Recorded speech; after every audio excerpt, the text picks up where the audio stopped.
இன்றைய தினம் தேவ வார்த்தையில் பரிசுத்த ஆவியினுடைய ஐக்கியத்தை பார்ப்போம்.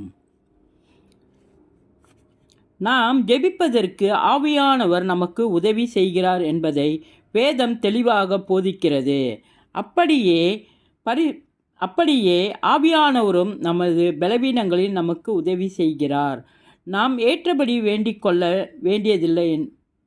வேண்டியதென்ன என்று அறியாமல் இருக்கிறபடியால் ஆவியானவர் தாமே வாக்கு கடங்கா பெருமூச்சோடு நமக்காக வேண்டுதல் செய்கிறார். ரோமர் 8வது அதிகாரம் 26வது வசனம். யூதா 20ஆம் வசனத்திலும் கூட ஜெப ஜீவியத்தில் பரிசுத்த ஆவியானவர் பங்கு எடுத்து சொல்லப்பட்டுள்ளது. நீங்களோ பிரியமானவர்களே, உங்கள் மகா பரிசுத்தமான விசுவாசத்தின் மேல் உங்களை உறுதிப்படுத்தி கொண்டு பரிசுத்த ஆவிக்குள் ஜெபம் பண்ணி காத்திருங்கள் என்று சொல்லப்பட்டிருக்கிறது. வேதம் இதை தெளிவாக உறுதிப்படுத்துகிறது.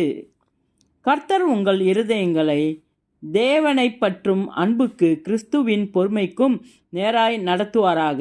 2 தெசலோனிக்கர் 3வது அதிகாரம் 5வது வசனம். இயேசுவின் நாமத்தில்.